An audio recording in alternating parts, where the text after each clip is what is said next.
सुश्री वर्षा गायकवाड़ जी। सभापति महोदय, मुझे डिमांड्स फॉर ग्रांट्स पे बोलने का मौका दिया, इसलिए मैं आपका धन्यवाद व्यक्त करती हूँ। आज जो है 87,762 करोड़ की जो है यहाँ पे सप्लीमेंट्री डिमांड ऑफ ग्रांट्स सरकार के द्वारा लाई गई है। ओरिजिनल बजट जो था वो 48 लाख करोड़ का था और सप्लीमेंट्री डिमांड जो है वो इसके 1.8% है वो लाई गई है। सम्माननीय सभापति महोदय, मुझे कहना है कि इस सप्लीमेंट्री डिमांड फॉर ग्रांट्स में 203 पेजेस है और सब जब पढ़ने के बाद ऐसा लगता है कि ये सब खोखला है। मुझे सम्माननीय सभापति महोदय, परसों आपको मालूम है कि देश के पंतप्रधान जी का, प्राइम मिनिस्टर का यहाँ पे भाषण हुआ और सदन में भाषण करते वक्त उन्होंने कहा कि मुंह को खून लगा है। सम्माननीय सभापति महोदय, मैं यहाँ से कहना चाहती हूँ, एक और जुमला आया है, खून मुंह को नहीं लगा है, हमारा खून इस देश की मिट्टी में जो है वो शामिल होने का काम हुआ है। इस देश की मिट्टी में हमारा खून है। इस देश की एकता के लिए, अखंडता के लिए, लोगों के न्याय के लिए लड़ने का काम कांग्रेस ने किया है और हमारा खून इस देश की मिट्टी में है। सम्माननीय अध्यक्ष महोदय, मुझे यहाँ से कहना है कि स्वतंत्रता संग्राम से लेके, चाहे वो झांसी की रानी रहे, चंद्रशेखर आजाद रहे, टिप्पू सुल्तान रहे, मंगल पांडे रहे, इन सभी ने जो है वो देश के लिए खून बहाने का काम किया है। मुझे आज इस बात की यहाँ पे गर्व महसूस होता है कि जिस तरह से किसी ने कहा था कि हम लाल आके दिखाएंगे, 56 इंच की छाती दिखाएंगे, सर्जिकल स्ट्राइक करेंगे, लेकिन आज इंदिरा गांधी जी ने सर्जिकल स्ट्राइक करके भी दिखाया था। पाकिस्तान के 2 टुकड़े बना दिए, बांग्लादेश को जो है वो बनाने का काम इंदिरा गांधी जी ने किया है। मुझे आपसे कहना है, अगर लाल आंख दिखानी है, सर्जिकल स्ट्राइक करना है, 56 इंच की छाती है, तो आप बांग्लादेश में जो परिस्थितियां हुई है उसका भी आप जिम्मेदारी लो और उसको कैसे बंद कर सकते हैं, उसके लिए भी आपको आने वाले दिनों में काम करना पड़ेगा। सम्माननीय सभापति महोदय, मुझे एक चीज और कहनी है। अहिंसा के पुजारी और सत्य के पुजारी महात्मा गांधी जी की हत्या किसने की? उनका खून इस धरती में मिला है।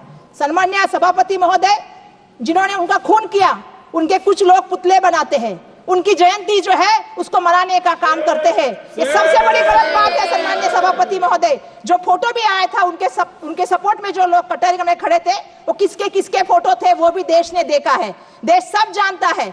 सम्माननीय सभापति महोदय, हमने देखा है कि देश में शांति रहनी चाहिए, तमिलनाडु में शांति रहनी चाहिए, श्रीलंका में शांति रहनी चाहिए, इसलिए ट्रूप भेजने का काम स्वर्गीय राजीव गांधी जी ने किया था। देश में अमन रहना चाहिए, ये उनकी भूमिका थी। वो खुद वहां पे शांति का संदेश लेके गए थे।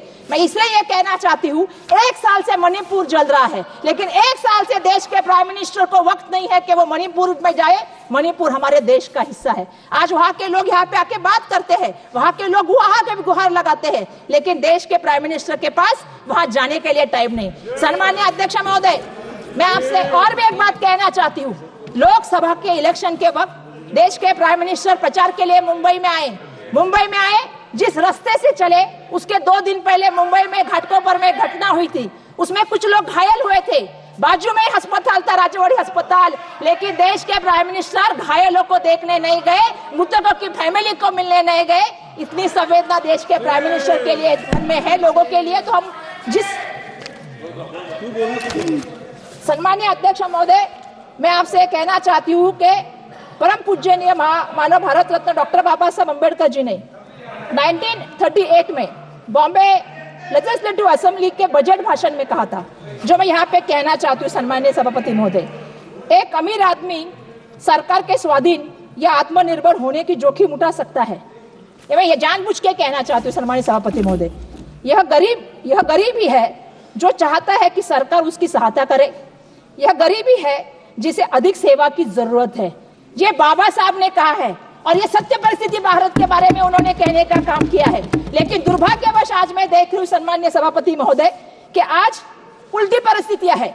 गरीब आदमी जो है वो संघर्ष कर रहा है और अमीर मित्रों को देश में फायदा देने का काम चल रहा है। गरीब आदमी रोजी रोटी, कपड़ा, स्वास्थ्य, जो ट्रांसपोर्ट है उसके लिए दिन ब दिन तकलीफ सहता है और अमीरों के लिए, दोस्तों के लिए मुनाफे के फायदे बनाए जाते हैं, उनके लिए कॉन्ट्रैक्ट बनाए जाते हैं। ये आजकल हम देख रहे हैं। सम्माननीय सभापति महोदय, मैं यहाँ पे सप्लीमेंट्री ग्रांट्स फॉर डिमांड के नंबर 42 पे बात करना चाहती हूँ। ट्रांसफर फॉर स्टेट, इस मुद्दे से मैं शुरुआत करना चाहूंगी। सम्माननीय सभापति महोदय, प्राथमिक स्वास्थ्य के लिए मैं बात करना चाहूंगी। मैंने देखा सम्माननीय सभापति महोदय, पिछले हफ्ते में मैंने महाराष्ट्र में एक घटना देखी जो दिल दहलाने वाली थी। घटना कहाँ हुई थी सन्मान्य सभापति महोदय? घटना हिंगोली के एक सरकारी अस्पताल में हुई थी, जहां पे सन्मान्य सभापति महोदय परिवार नियोजन की शस्त्रक्रिया के लिए कुछ महिलाएं गई थी। शस्त्रक्रिया होने के बाद सन्मान्य सभापति महोदय उनके लिए पर्याप्त बेड की व्यवस्था पर नहीं थी। 43 महिलाएं ठंडी में जमीन पे सोई थी। यही हमारे राज्य की लाडली बहन योजना है क्या? मैं भी यहाँ से ये पूछना चाहती हूँ सन्मान्य सभापति महोदय। सन्मान्य सभापति महोदय, नीति आयोग के अनुसार जो 2021 का रिपोर्ट आया है उसके मुताबिक 72% जो अस्पताल के बेड है वो शहरी इलाकों में है और ग्रामीण भाग की अवस्था बहुत खराब है।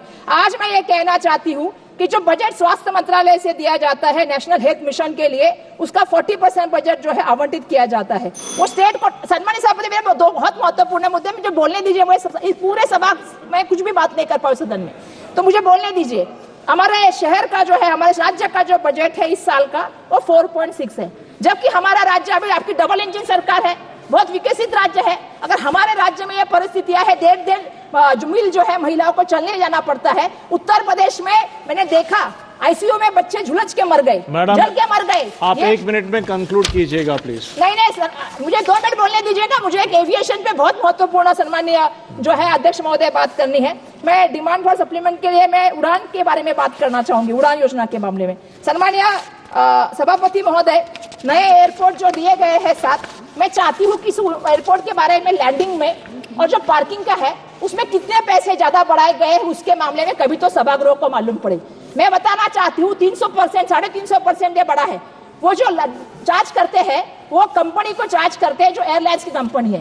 एयरलाइंस की कंपनी कोई चैरिटी करने के लिए बैठी नहीं है, तो वो किसको चार्ज करती है? वो ग्राहक को चार्ज करती है। आज आप दिल्ली का टिकट देख लीजिए, आप लखनऊ से मुंबई का टिकट देख लीजिए, 44,000 के टिकट उसकी जो है वो कीमत बढ़ाने का काम क्यों हुआ है? क्योंकि ये एयरपोर्ट किसी बड़े आदमी को दिए है जिसने वहां पे जो है वो लैंडिंग का पैसा और साथ में आपको पता है कि वहां पे पार्किंग का पैसा करने का काम। धन्यवाद। माननीय श्री रविंद्र वायकर, मतदार संघ के 2 इशू मुझे रखने दीजिए।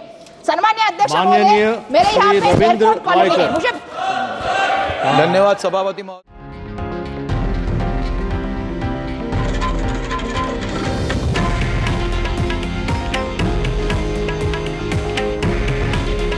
हे आहे देशातील नंबर 1 न्यूज नेटवर्क आणि आपण पाहत आहात TV9 मराठी। काळजी तुमची, हित महाराष्ट्राचं।